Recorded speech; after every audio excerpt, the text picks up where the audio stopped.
ak kiñ ci àndal muy Seydou Nourou Kane mi ngi bokk ci réseau des enseignants de l'APR Seydou Nourou maa ngi lay nuyu di la dalal jàmm. maa ngi lay fay Moustapha di nuyu sama naataango yu ma toogal nii di leen sant di leen gërëm ci invitation bi. dinañ ñëw ak yow bu baax ci li nga xam ne moom moo xewoon fan yële am ci diggante enseignants yi nga xam ne ñoo wax ne ci APR lañ bokk lan moo ko jur lan moo fa xew ak tamit lan moo ko waral dina ci ñëw bu ci kanam ak jàmm waaye tamit ni ñu koy defee altine bu nekk dañuy ànd ak Pape Ndiaye Pape maa ngi lay nuyu. Moustapha maa ngi lay fay. di ànd tamit ak Pape Sané Pape nuyu naa la dalal la jàmm. Moustapha maa ngi lay fay. alors Pape Ndiaye ñu commencé suñu waxtaan par évoquer benn actualité quand même bu dramatique muy boobu xale bi alkaati boobu nga xam ne moom moo faatu bërki démb ci wàllu boobu ci formation la nekk. alors est-ce que mën nañu xam d'abord lan moo xew ci yan condition la fa ñàkkee bakkanam. alors li xew mooy dafa am benn nit boo xamante ne mi ngi wuyu turu Abdoul Kader Johnson. mu def concours de police ginnaaw ba mu amee master fële ca université Gaston Berger. mu def concours police daal di admire concours police. daal di vraiment respecter toutes les conditions ak lépp ba mu admis ñu war a ñëw école police pour commencer seen formation. d'accord ñu convoqué leen mardi ñu ñëw mardi mercredi le jeudi. mu am incident boo xamante ne dafa am ci diggante formation bi. alors papaam nag boobale bi mu toogee fan yooyu yëpp dégg ko mu xaw a inquiété wu nag mu jéem a entrer en contact ak moom. bi mu ko wooyee loolu mu tombeek le jeudi ñu xamal doom ji ne ko maa ngi nii hôpital. après pa bi mu ñëwee hôpital mu gis ko vraiment dans des conditions yu doy waar. alors li nga xamante ni moom la ñu constaté parce que fi ñu toll nii ñu ngi def autopsie. mais li nga xamante ni papa ji nee na papa ji moom c'est un huissier de justice. huissier de justice c'est un agent assermenté. lu mu wax wala lu mu bind ça fait foi jusqu'à inscription de faux.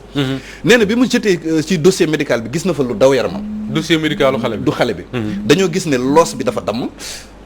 faar yi côte yi dafa damm mooy côte yi ci ginnaaw li fi rattaché ci colonne vertébrale bi dafa damm. ba pare xam nga déjà loos bu dammee rek day indi paralysie de tous les membres. mu tëdd ci civière bi ñu ko doon waaj a dugal urgence. ba pare tamit loxo yi enflé bi mu ko doon jéem a laaj lan la mënul woon sax exprimer mi ngi ko doon wax naan daal papa bul dem j'ai très mal bul dem. ci vendredi bi waa ji daal di faatu. moom police élève adjudant boobu noonu ci vendredi bi mu daal di décédé.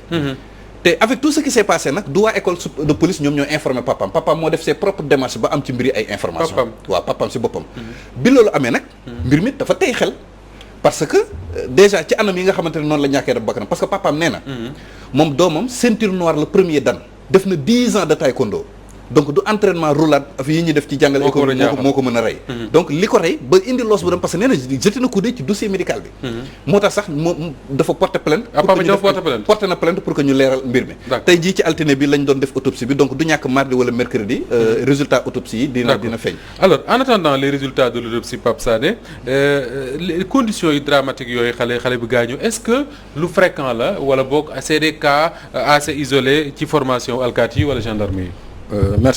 Merci Moustapha en fait c'est pas des cas isolés luy faral di am la xam nga dafa am li nga xam ne dafa dañ koy gis ci pratique ba finalement dafa nekk ay règles ci entrée lu mel ni bango wala dans les écoles de gendarmerie wala école de police et consorts mooy lan mooy bizutage c'est bizutage bi li mooy bizutage la tudd mooy maanaam yow boo egsee tey jii ña ngi fay fekk ñooñu faw mu am lu ñuy def ak yow ci ay genre épreuve yu yenn saay nag yu hors norme yu ëpp loxo donc yooyu day jur li ci bëri day jur li nga xam ne mooy indi incidents yi ak blessures yu ni mel pour rappel école de police bii rek il y a 3 ans et demi ñu ngi fi bëggoon dàq toute une promotion d'officier li ko indi woon mooy que officiers yi nga xam ne ñoo admis woon dans le cadre du concours professionnel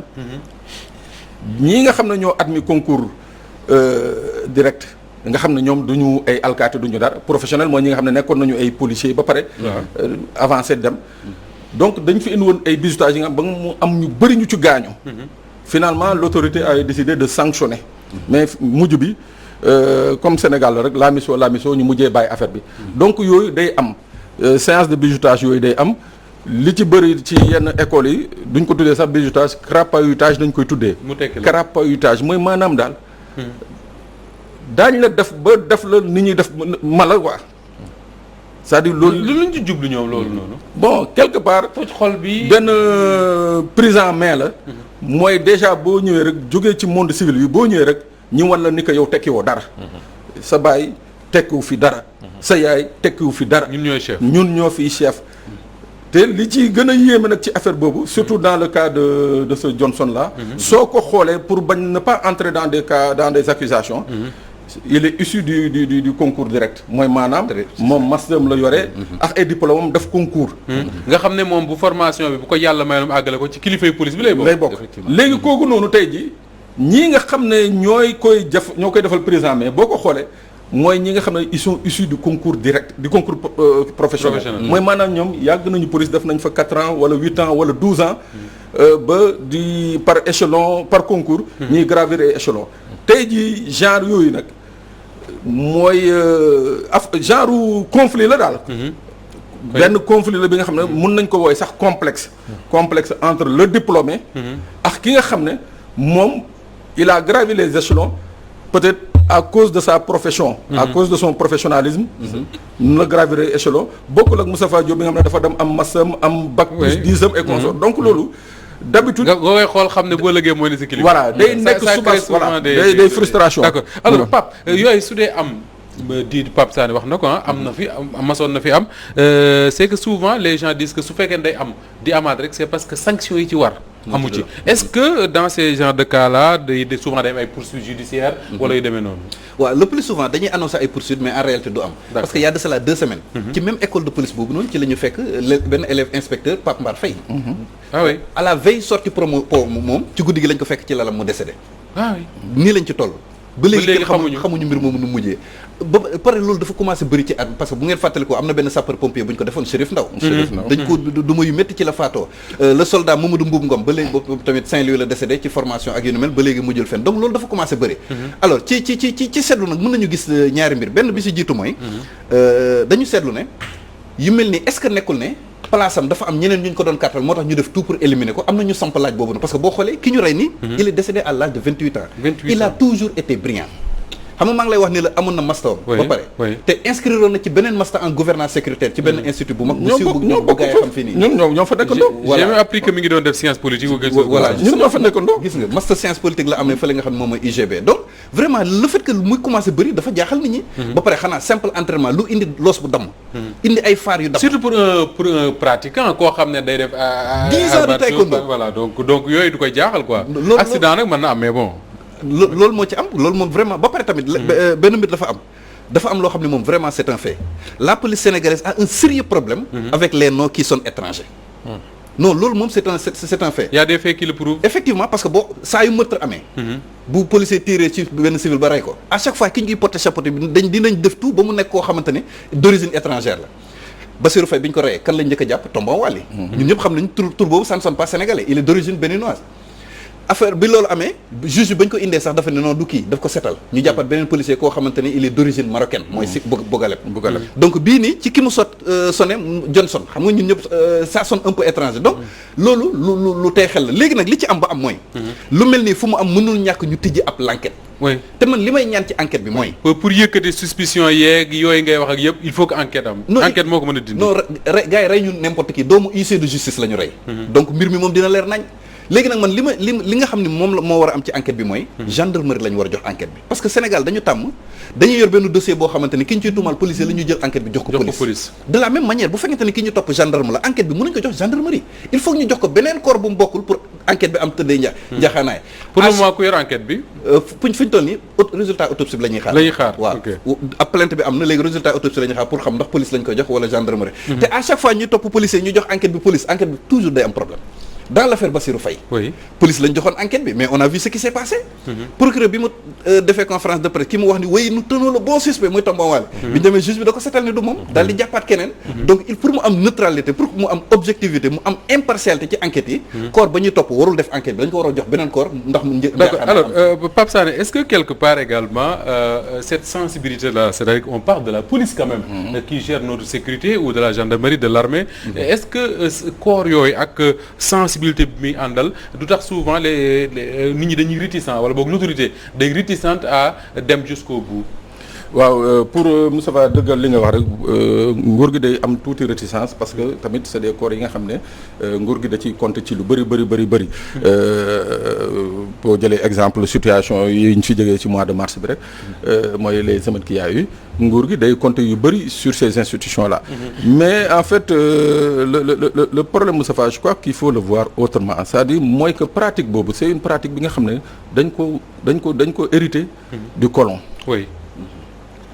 te colon bi. un ancien commissaire de police m'a dit la même chose. te colon bi mu ko doon def fii déjà colon bi ñun lim ñu doon def daanaka mbirum jaam comme jaam nañu considéré woon la considéré woon comme sunuy maam. Donc ils n'avaient pas de retenue ci mbir yooyu.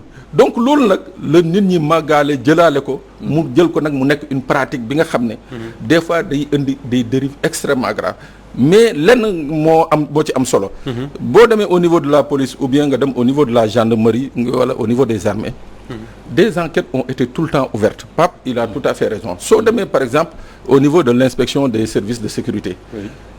Des enquêtes sont ouvertes mais nag léegi le problème qu'il y a mooy est-ce que le ministre ou bien l'autorité le directeur général dina am le courage daal di délivrer ordre de poursuite pour ñu topp ñi war a topp parce que problème bi mooy parce que je crois que Pape pour ñu topp leen il faut que seen kilifa délivrer un ordre. waaw te problème bi mooy ñii accusé au-delà des éléments ñi nga xam ne qui sont sur le terrain ñi nga xam ne ñoo procédé au bizutage ou aux violences mais le principal responsable surtout dans ce cas d'espèce c'est le directeur de l'école nationale de police tey jii bu ñuy topp nommément moom la ñuy topp parce que moom mooy l'institution morale le responsable moral de cette école donc lu fa xew loolu nag day indi li ma doon wax fii keroog mooy que ñun au Sénégal boo gisee li ci bëri ci ay cas fii quand ça touche des officiers de la gendarmerie ou des officiers de police les gens ne sont pas enclins ne se précipitent pas pour régler affaire boobu rapidement. D'accord. Mais bu ñu laalee le gendarme moyen wala le policier wala l'agent non xoolal dans les 48 heures les décisions sont prises donc loolu il faut que aussi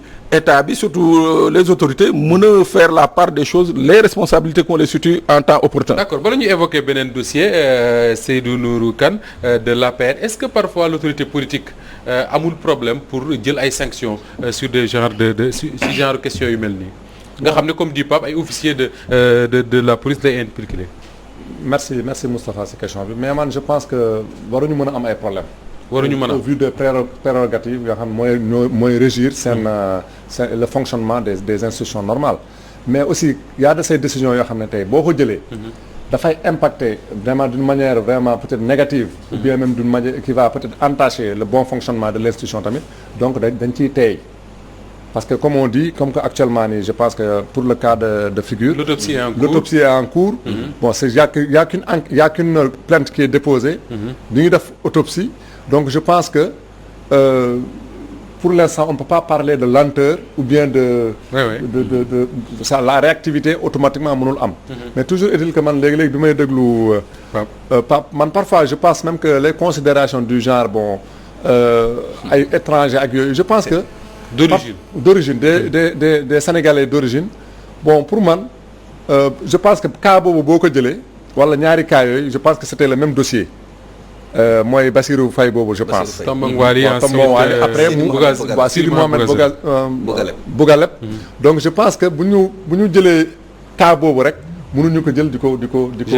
généraliser. alors mais damay étayer rek il faut ñu évoquer beneen cas. non damay étayer rek juste li ma doon wax par rapport à la frilosité de l'autorité quand il s'agit d'officiers jëlal kaawu Fallou Sène UGB. C'est un officier de la gendarmerie qui a tiré et qui a reconnu avoir tiré.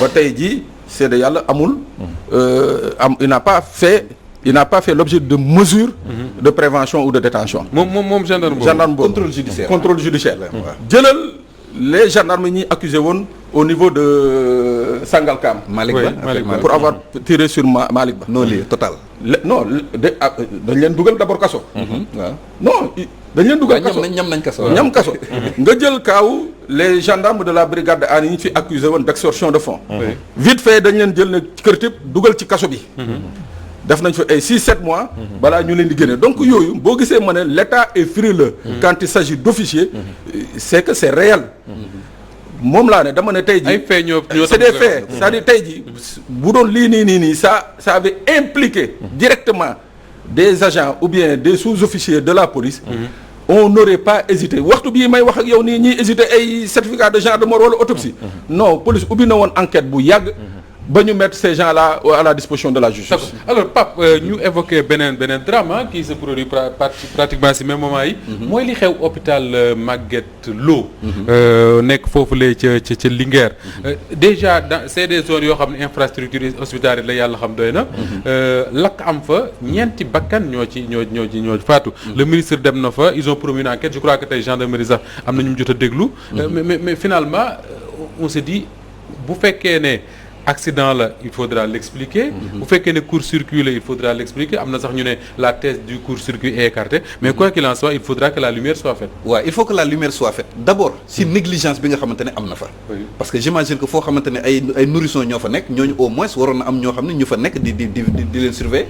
di leen au moins incident ñu daw génne leen. voilà moindre incident ñu daw génne leen mais bu fekkente ne dem na ba loolu amul nag am na négligence boo xamante ne am na fa donc sur le plan administratif am na ay conclusions yoo xam ni war nañ ko tirer jël ay par rapport ak ñooñee nga xam ni ñoom ñooy nekk foofu maintenant puisque dafa am ñoo xam ne nag seen bakkan daf ci ñàkk mënul ñàkk ñu tijji une enquête judiciaire pour leeral mbir mi nag ba pare man li nga xamante ne ce qui est déplorable la dans le cas d'espèce mooy yu mel ni dañuy annoncé enquête rek mais du mujj fenn yaa ngi fàttali ko ay jamono 9 taalibe xaw ma 11 taalibe yi deewoon fi Médina ci lakk bi mujjul fenn enquête boobu mujjul fenn ay cas d'erreur médicale yoo xam ne day am ci l'hôpital yi ak yu yeneen cas yu bëree bëri yoo xamante ne yaa ngi fàttaliku fii ci banlieue bi am na benn xale boo xam ne xale bu jigéen boobu nga xam ne bant bi moo ko gaañoon ak yu bëri yu mel ni saa yu amee rek dinañ taxaw annoncé enquête mais mbir mi du mujj fenn même parc Lambaye sax annoncé woon nañu dañuy def enquête ba mu fi lakkee daaw lakk yu métti yooyu man daal man xaw ma enquête yooyu fan wala xaw ma dañ koy ranger ci tiroir yi man daal xaw ma nu mu demee noonu lu xew dañuy taxaw annoncé enquête mais après duñ ci dégg dara enquête yi du mujj fenn donc vraiment loolu tamit dafa nekk loo xamante lu jërë taxaw la buñ jëlul ay sanctions tam bii moom du fi gëj di am Pape Sané ñu bari nee nañ dans un pays normal su fekkee ne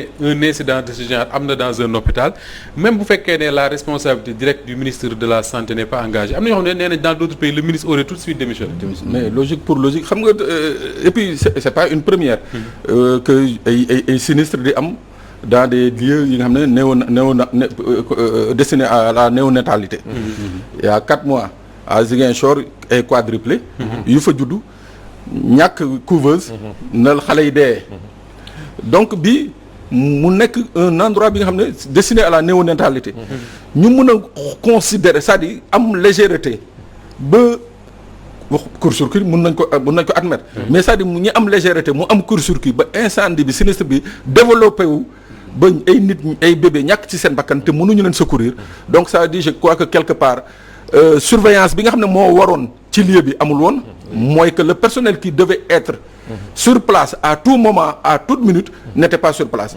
donc loolu je crois que c'est un indice le deuxième indice mooy Moustapha li nga wax c'est-à-dire que dans ce genre de truc il faut aussi que dans nos démocraties que nos autorités tamit di am un peu une culture de la démocratie c'est-à-dire mooy que des fois quand sa responsabilité dafa imputer parce que dañoo jox département quand quelque chose ne marche pas dans ce département moralement yow tu es le responsable parce que tamit moralement quand il faut tirer ou bien dresser des éloges yow nañuy dresser des éloges on a vu dans le cadre du Covid malgré que ce soit le résultat des pratiquants de la santé ñoom ñoo ñàkk rey def seen bopp ba indi fii ay résultats mais on a pris Abdoulaye Diouf Sarr pour en faire le meilleur ministre de la santé Pape Sané li nga xam ne moo jaaxal ñëpp mooy bi ñu nekkee ci contexte Covid-19 le président de la République quand même wax na lu bari sur la nécessité d'améliorer le plateau médical mais tey je cite un de nos confrères Mame Gor Ngom que je salue au passage mu bind bërki démb li mu gis hôpitalu Khombole ak li mu gis hôpitalu Thiès c'est la même chose ngay fekk hôpitalu Louga moom ngay fekk hôpitalu Ziguinchor dem nga fa yàggul dara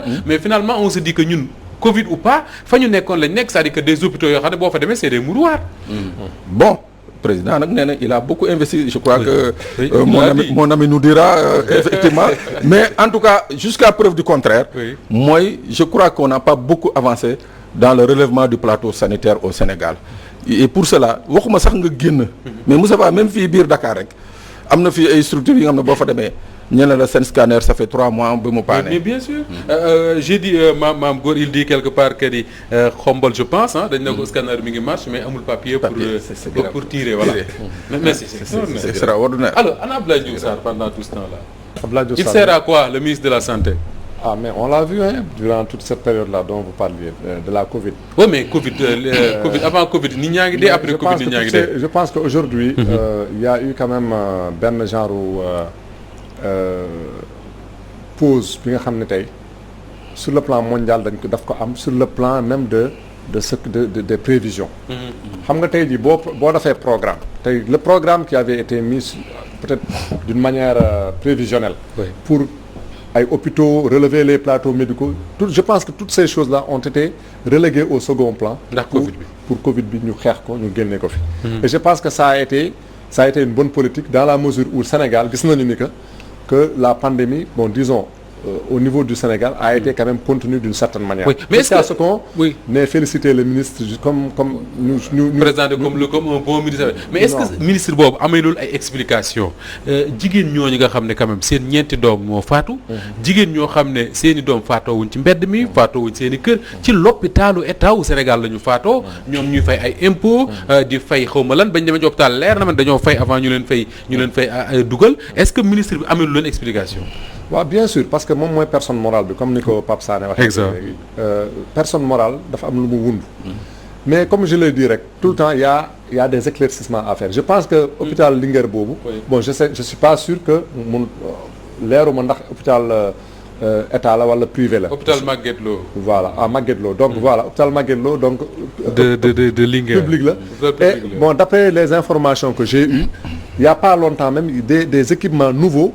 pour relever disons un peu le plateau médical là-bas au niveau de Sen indi woon nañ ko fa te malheureusement même j'ai entendu Aly Ngouille Ndiaye qui est un responsable politique local di wax ni que bi ñu réceptionné matériel boobu sax dafagul sax peut-être ay quelques mois donc je pense que bu ñu defee effort yooyu yàlla dogal mu am disons incendie bi nga xam ne tey dafa tax ba ay xale ñàkk si dégg naa sax am na ñeneen ñoo xam ne dañu nekk en mais ci cas yu grave voilà ci cas yi deux enfants qui sont dans maa leen di vraiment am na jigéen joo xam ne doom ju jigéen la amoon mu faatu avant loolu defe naa avorté na ñetti yoon la wax donc man li ma ci bëgg a yokk rek moo di que effectivement responsabilité autorité moom kenn mënu ko c'est-à-dire que kenn du ne amu ci responsabilité mais bu ñu situer réellement aussi responsabilité bi peut-être que dinañu mën a xam lan lañ ko mën a alors Pape Ndiaye dans ce genre de cas là bakkan kenn du ko fay mais état wu Sénégal dafa war a fay waaw loolu moom am na moom war na am moom waaw il faut des indemnisations indemniser comme on dit voilà ndàmpaay yoo xamante ni dañ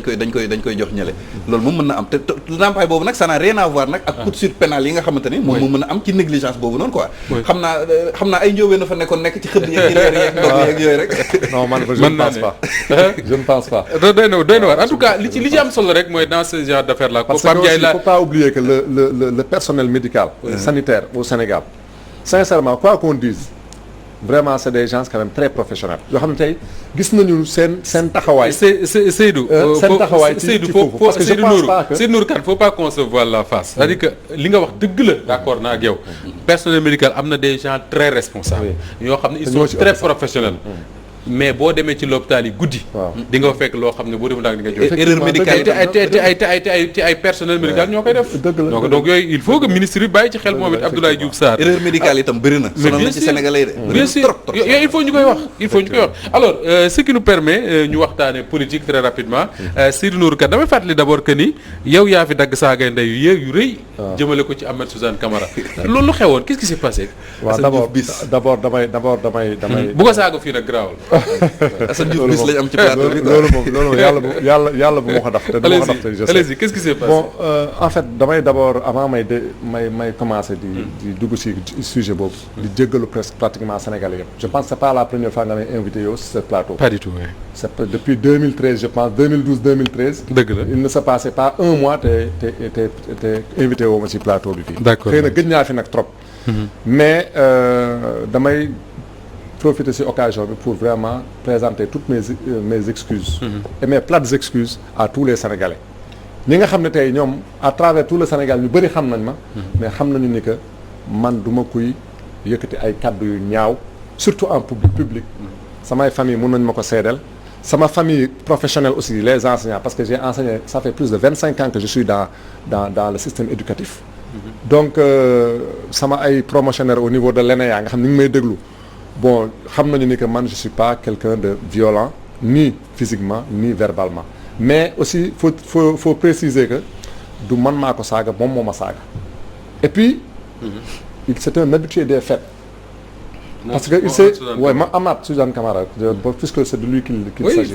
Donc moom il s'est construit un mythe d'insulteur public de personne boo xam ne tey pour moom dafa nekk ci nguur gi am ay soutien yoo xam ne tey loolu la construire ci subconscient au Sénégalais yi mooy que il a des soutiens. am na doole ñun ay apéristes lañu man président Macky Sall sama xarit la xam na ma bu baax il me respecte te je sais que image yu mu gis yi naqari na ko trop parce que bu gisee ne man ma taxawaay boobu vraiment il va se poser des questions il va même se dire mais est-ce que kii lu xew ba saaga jóg. non saaga bi. parce que convoqué presse bi ñëw toog ngay saaga li wolof di wax ku dee ci marché yaa tàggee sa bopp mais boobu moom mooy le summum quoi. mais c'est ça un peu les effets pervers de la télécommunication. parce que télécommunication lu taxoon caméra bi ñëw foofu du woon pour jël saaga bi.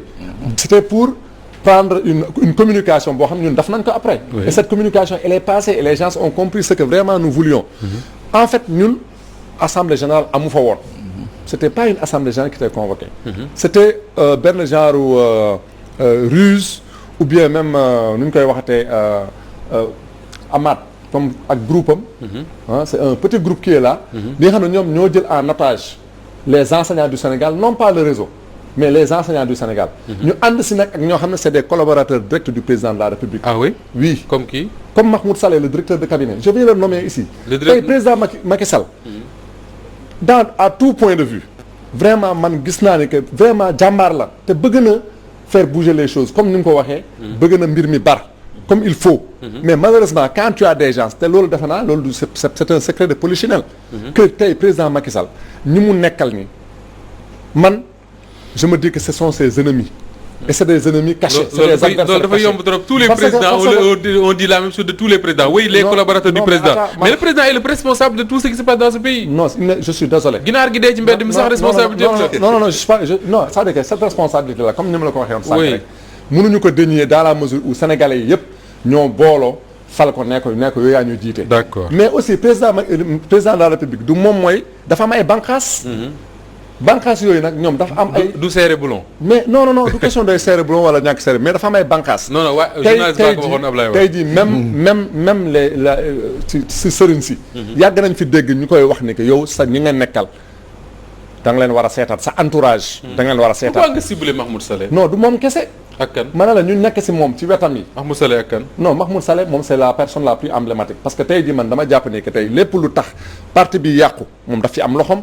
lépp lu tax Benno Bokk Yaakaar yàqu daf ci am loxoom lépp li nga xam ne tey président Macky Sall mi ngi koy jéem a defar la preuve en est que tey am na ay audience yoo xam ne tey ñu ngi koy comment dirais-je initier au niveau du palais. régions yi ñu leen di recevoir. Après 9 ans il y a des responsables yoo xam ne politique après 9 ans wala 10 ans d'exercice du pouvoir c'est la première fois président Macky Sall di leen recevoir toog ak ñoom alors que ñoom en 2012 ñoom ñoo ko faloon. te tey jusqu'à présent il y a des schémas au niveau du palais. yi nga xam ne tey yàggul rek Aliou Sall mi ngi koy dénoncé di nekk y a des faucons qui sont au niveau du palais yoo xam ne tey dañu toog pendant 10 ans nu dugal Macky Sall fa nga xam ne tey li xewoon lu passé li fi c'est de leur fait léegi nag ñu toogaat fi encore man sama taxawaay tey mooy à part ces 3 ans qui restent là du ma leen may dara parce que lépp lu ñu def dinañu taxaw comment dirais-je dénoncer ko du ñu yam ci dénonciation bi rek mais aussi dinañu dem wàcc ci terrain bi. il faut am na pour en revenir pour ñuy seetaan lan la Ahmed Suzanne Camara def ba nga saaw ko. non c'est-à-dire que li mu def. mooy d'abord dafa usurper. dafa usurper parce que d'abord man du ma c'est-à-dire que du ma nee aussi que lii la def moo tax ma saaga ko parce que c'est comme si je suis en train de me conforter dans ce que j'ai fait man saaga bi dama ko regretter dama ko ñaawlu ba fu ñaawlu yam nag. mais nag le problème c'est quoi c'est que nit ki ñu ne. Sénégal xamuñu ku tooñ ku fayu la ñu xam mooy tey dañuy toog moom Amath Suzanne Camara ngeen toog bëgg a jàkkaarloog taskatu xibaar yi waaw mu ñëw ne du fi am wala non mu ñëw mu ne lu tax ñuy toog foofu ñun ndax ngeen fay toog ñun lu tax ñuy toog foofu di wax di jàkkaarloog moom moo war a ñëw toog foofu di jàkkaarloog nit ñi parce que moom moo jiite réseau bi parce que moom moo jiite réseau alors que jiitewul réseau bi c'est pas le coordonnateur du réseau ce n'est même pas un coordonnateur d'un département Amath Suzanne Camara Amath dafa jote woon ak Youssou c'était en 2012. waaw bi ñuy falu Amath nekkul woon ak réseau bi dafa demoon feneen peut-être que di liggéey ak ñeneen. n'est-ce pas. maintenant bi ñu faloo première conférence de presse bi ñuy defee.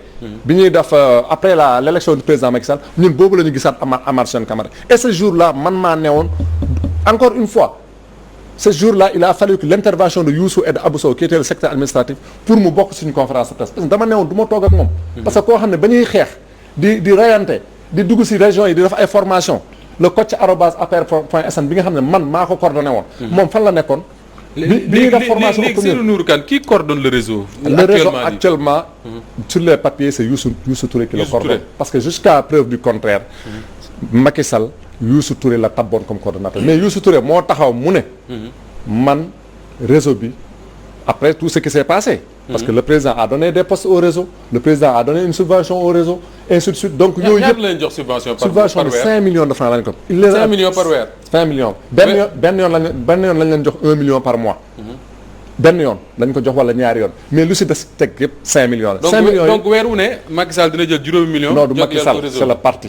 le parti dans le cadre du parti dina jël juróomi millions jagleel ko réseau. il faut ñu faire la part des choses aussi. oui Macky Sall c'est le président du parti. oui et c'est le président de la République. oui dans le cadre du parti dafa am ay structures yoo xam ne. oui dañuy jël subvention di ko jox. subvention yooyu c'est benn cotisation la boo xam ne tey les membres ak les gens yu ñu nommé ñoo koy joxe. oui léegi nag il prend 5 millions il donne ça à la structure des enseignants jox na am na lu ñuy jox aussi jeunes yi am na lu ñuy jox femmes yi ainsi de suite. Pape kii mooy policier bi voilà image bi kii ba 5 millions yal na ko yàlla yërëm te yéex amiin yal na ko xalaat jànn 5 millions yu ñu daan jox réseau des enseignants ñeent nit ñoo ko doon séddoo. 5 millions ñeent nit séddoo. ñeent nit ñoo ko doon séddoo Youssou Touré. oui Amath Suzanne Camara. oui Abou Sow Soukay Diom qui était la femme de Youssou Touré.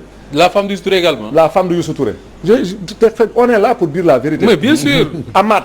Walf kay bu ñu mënta wax lu tax bi nga may invité la dernière fois. oui yaa ngi fàttaliku boobu. c'était après notre conférence de presse bi ñu defoon hôtel des députés. oui xam nga da nga ma invité fii y avait quelqu'un d'autre du camp des Amath que tu avais amené. bien sûr. mais lu tax ñu defoon conférence de presse boobu parce que Amath dafa génnoon ci Youssou. pour ñëw rejoindre ñun dans le combat qu'on menait depuis 2013. parce que man damay préciser depuis 2013. moi je suis pas en phase avec les actes. donc li ñuy wax fii yëpp ay subventions ak yooyu yëpp. man fekkuma fa. mais dama ci am ay fii moom Sénégal la lépp loo def rek da ngay nee noonu lu ma neex laay def waaye kenn du ko xam. loolu mënul am. bañ a xam léegi 5 millions boobu. oui il faut ma teg fa sama. rapidement ñu jox Pape avant ñu ñëwaat ci yow parce que waxtu waa ñu def. waaw léegi le problème c'est quoi mooy de 5000 boobu 5 millions yooyu dañ daan jël di ko séddoo seen biir. am na sax ñu nekkoon ci seen biir mooy ci cabinet Youssou bi. dañ leen daan ne mais yéen mu ngi leen jël même bu dee 50 000 ngeen yónnee ko ci coordination départementale au moins ñoom ñu def dara. mais kooku il suffit que mu wax ko rek comme man ni ma waxee woon en 2013. le conseil national bi ñuy def foofu en 2013 au niveau du CICES. conseil national lu ko wund rek mooy wutum xaalis man bi ma commencé dégg ay waxu xaalis 2013 ba léegi man dama désengagé aussi ak tout. très bien alors allez-y Pape allez-y koy laaj rek benn affaire mais coow li Youssou bi mu ne moom doyal na ba léegi. dégguñu coow. mais dafa mel ni audience bi nga xam ne maître Malick Sall ministre de la justice. dafa am ñu mu ko accordé ci yéen. moom du ci yoonam. dafa am ay enseignants yu ko dem seeti. d'accord ne ko dañu bëgg a jàppale la nga jàppale ñu ñun. ñu defar le réseau. mu yëkkati 10 millions. joxe. ñu neen déet mu yokkaat ci 5 millions. muy 15. waaw xanaa loolu. coow loolu moom moo indi lii fi xewoon keroog. déedéet du loolu. 10 millions bokk nga ci ñi mu ko jox. non man 10 millions yi man kenn musuma dégg may wax ko 10 millions parce que man bi. yooyu laa demoon nga ci Malick Sall. Malick Sall man demuma fa. man nee naa la depuis 2013. jusque là où je vous parle. man lépp lu jëm ci mbooloo réseau bi mooy ñoom seen groupe boobu. que ça soit du côté de Youssou ou du côté de Amath man musuma ci dem man kër Youssou musuma fa dem musuma teg sama tànk kër Youssou il faut aussi que ma leeral loolu. bien sûr les enseignants mën a xam man musuma teg sama tànk kër Youssou. Amath ça fait moom d'ailleurs sax mi ngi ko doon jooytu temps yi mooy la veille de l'AG il m'a appelé la nuit. parce que c'est comme ça qu'il procède moom day jël téléphone am di woote il est parti au siège voir Mayel Thiam l'administrateur du parti. moom ak Terence Senghor honorable Terence Senghor qui est au conseil des collectivités territoriales ak ku ñuy wax Ngenaar Sène. ak ku ñuy wax Mbassa Sarr. un enseignant qui a signé un contrat au niveau du port. enseignant bu signé contrat port. lu mu fay def. fa la nekk fa lañ ko détaché mu signé fa contrat. kooku est-ce que tey war na toog teg di wax waxu enseignement. non man je ne pense pas. mais bu ñu demee gis Mayel Thiam ne ko Mayel ñun waxtaan nañu ak enseignant Sénégal yépp waxtaan nañu ak comment dirais-je tous les coordonnateurs départementaux on a décidé de tenir une AG. Mayel nee leen comme que waxtaan ngeen ba juboo amul problème nga ñoo leen def ko fi alors que dafa am lu leen war ci siège bi parce que siège bi aussi doo ñëw rek. dugg farax ñëw toog ne da ngay def sa AG. non da ngay dafa d'ailleurs sax dinaa leen ko préciser mooy bi affaire bi amee ba mu jeex le y a un gendarme à la retraite qui gère un peu la sécurité du woo na ma man ak Amath ak Terence ak le chef de la sécurité ci biir bureau mu ne cette AG là elle n'avait pas son lieu d'être parce que yéen li ngeen waroon def mooy il nous a montré une fiche boo xam dañ ko waroon renseigner pour que demander la permission d'avoir de faire alors un crochet ci Pape Sané avant may ñëwaat ci rapidement mu ne leen yéen vous allez sortir d'ici noonu lañ leen génnewee ci siège bi d'accord alors Pape Sané quand même un réseau d'enseignants yàgg na am ci parti yi parfois c'est des universitaires parfois si mais ban intérêt wala la ñu war a am wala boog ban poids la ñu war a peser sur les décisions du parti un réseau comme ça. waaw un réseau comme ça xam nga Moustapha fan la commencé dévoyer wu. mooy bi nga xam ne pratiquement. bi xaalis commencé dugg. bu njëkk ba ay poste la woon boo jëlee kaawu PS toog na fi li mu fi toog ci nguur yëpp musul am réseau d'enseignement. d'enseignants musu ko am. PS c'est en 2007 su Ousmane Tanor Dieng dañuy njëkk am seen premier réseau. mooy ak góor gi siis. waaw ñoom qu'est-ce qu'ils faisaient. mooy les syndicats yu mel ni SIPROS nga xam ne Assane Diop ba ko jiite woon ay Sinel wala Sinelas yi nga xam ne ñeneen ñoo ko jiite woon au nom de la participation responsable ñu jël ñooñu xëcc leen dugal leen ci instance su parti bi avec une certaine liberté looloo taxoon daawul woon am yenn kërël yi mais bi ñu gisee l'émergence de ces réseaux là avec le Parti démocratique sénégalais et l'APR li mu jur mooy justement cette guerre de prébande et de position c'est-à-dire tey jii ces réseaux ne réfléchissent plus pour soumettre au parti ay politique d'enseignement mais li ñuy xeex contribuer ci voilà ñoom li ñuy xeex mooy tey jii position man lii laa ci war a am wala subvention bi laa war a am ainsi de suite mais loolu nag day dem ba finalement bu dee c'est une politique éducative du président qui est le président de ce parti day nërmeelu escamoté waaw da koy escamoté est-ce que sax le président compte sur ces enseignants yi ma gis pour xam ce qu'il va mais xam nga nag enseignants yi Moustapha politiquement c'est des vecteurs yi nga xam ne de développement pour un parti soo gisee les partis de gauche pourquoi seen implantation durable enseignants yu bëri si nañu bokkoon te xam nga ñoom ñoo dem ci àll bi ay Fongolom yi ay fu nekk ñoom lañ fa doon affecté donc ñooñu c'est eux qui véhiculaient la bonne parole du parti tey jii si Macky Sall a gagné en 2012 les enseignants ont beaucoup œuvré parce que c'est eux qui portaient la bonne parole fa nga xam ne àggu fa woon alors leneen légalement enfin fort rek ci tànk ci weewu béy comme on dit c'est ça weewu fort ci weewu béy voilà nee nañ li tax coow li bari nii temps yi rëg-rëg ji commencé ci biir réseau des enseignants c'est que mooy bi président Macky Sall tuddee ne dafa recruter 5000 enseignants quelque chose comme ça gars yi ne il faut quota il faut ñu am seen quota dinaa tontu ci question boobu mais il faut me revenir tuuti ci rapidement waxtu bi jeex na tàkk léegi ñu ñëw nañu jóg leen li lu xewoon foofu encore une fois je dis que li fa xewoon dañ koy ñaawlu mais aussi faut pas que benn nit depuis 2011 parce que tëjoon nañ ko fii moom Amath Sène Camara en 2011 lu tax ñu tëjoon du affaire politique dafa demoon lakk auto IA ce jour là man maa ko déposé auto IA la lakk auto IA en tant qu'enseignant te boobu loolu la ñu doon wax mooy que y avait des retards de paiement Assemblée nationale Moustapha Niasse c'était son conseiller spécial oui taxawul fii saaga Moustapha Niasse dàq ko il a insulté Serigne Mbaye Thiam devant tout le monde et dans les médias mais nag loolu mënutul di continuer pourquoi parce que dafa am ay bodyguard dafa am Marème Faye Sall xaw ma xaritam la yooyu lay véhiculer idées yooyu lay véhiculer donc il faut que aussi ñu xam ni que parfois légitime défense dafa am te légitime défense bu ñu koy def tamit à armes égales lañ koy defee donc man moo tax bu mu ñëwee keroog mais duñu fa toog duñu wax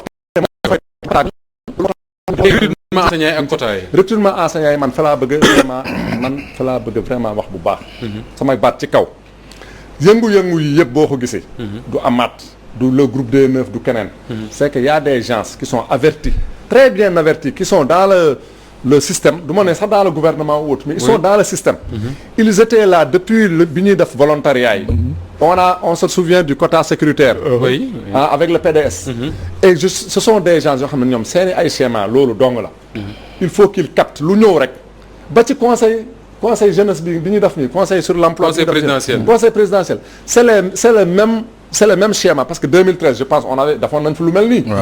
mais tey lu mel nii nga xam dañ koy xalaat d'une manière vraiment fine. Sénégalais tey est-ce que soxla nañu ay rëdd ay bind. donc lépp bind nañ ko projeté nañ mais le problème c'est la mise en œuvre. Aujourd'hui je viens de recevoir tout de suite un message que avec benn conférence visioconférence boo xam ne ministre de l'éducation nationale daf na ko. ak le groupe des G7 le groupe du G20. ak COSYDEP et puis avec les autres acteurs jot naa message bi. et effectivement daf nañu visioconférence ils ont défini un peu. lii bu ma ko gisoon avant suñu âge bi xëy na dinaa gën a peut-être dal wàññi dangara bi. parce que aussi li doon raam si ñàkk bi la dem te buñ ci defoon xëppul woon kaane. ñoom li la ñu def. lan moo doon raam lan la schéma yi. pour schéma yi 5000 enseignants. pour des politiciens. politiciens. ce qui ñoom seen xel mooy am nañu fu ñu gazé ak benn clientèle politique. et ce sont ces gens même qui gravitent autour du président de la République ñoom ñooy teg parce que le réseau là. ñoom Mahmoud Saleh ak ñi mu nekkal ñoom su Youssou Touré il téléguidait le réseau. parce que poste yi ñu doon jox réseau bi yëpp ak li doon ñëw yëpp dañ ci doon am seen wàll. ak seen influence. léegi lii tamit il faut que ñu jéem a récupérer réseau bi. jéem a wut seen benn pantin bu ñu fa teg koo xam ne bu recrutement amee. day taxaw fëgg ci table bi. dugg di génn gars yi di ko recevoir ñu leen di jox à gauche à droite au moins ñu am fu ñu caser seen clientèle politique moo tax ma doon lancer un appel au président de la République et au ministre Mamadou Talla. pour lui dire que 3 ans moo ñu dese pour suñu mandat bi 3 ans bi dañ ko war a dafa war a efficient dafa war a efficace. dans la mesure où tey c'est pas 5000 enseignants c'est 8500 enseignants. parce que 5000 bi. day ñëw fekk si lu fi ne 8500 enseignants nag. loolu dina dofloo politicien mais en politique avertie. je dis que nit ñi war nañu mën a dal xam ni que cette fois-ci. d'accord ça ne va pas se passer comme ça s'est passé avec le quota sécuritaire du PDS. waxtu bi jeex na tàkk-tàkk mais Pape Ndiaye soo déggee Seydou li muy wax da ngay rendre compte un peu que ni politiciens ñoom ils sont là pour capter comme il le dit lui-même le mot est bien utilisé. Macky Sall tudd na 5000 enseignants rek ñu yaakaar ne ku ci nekk war nga cee capter ñaar wala ñetti poste jox ko say mbokk. waaw xam nga loolu rek vraiment day ci manière bi ñu defee politique loolu moom lay. alors que Macky Sall kii déglu leen loolu. on a bien compris ça. waaw vraiment manière nit ñi dañuy defee loolu lañu jaar war nañu xoolaat vraiment anam yi nga xam ne noonu la ñuy defalee politique. xool naka la ñuy jëriñee mais bañ a xool rek uniquement naka la ñuy jëriñoo. très bien c'est bien d'en parler Seydou parce que au moins le président dina la dégg comme ça au moins mu xam ne voilà ñu ngi lay sant di la gërëm bu baax Seydou Nourou Kane bokk ci réseau des enseignants de l'APR moo nekkoon suñu gantey ci l'édition du soir di gërëm bu baax Pape Sané ak Pape Ndiaye les deux Pape du lundi Pape on se retrouve à 22h30 Inch'Allah 22h30 on sera sur Walfadjri avec Maître Abdoulaye Tall moom mooy le porte-parole de Pastef les Patriotes on parlera de politique Ousmane Sonko tout ce que vous voulez ce sera à partir de 22h jusqu'à l'aube Inch'Allah boo ko jërë ngeen jëf ñu joxante dig daje bu suba ak jàmm. merci ci l'édition du soir.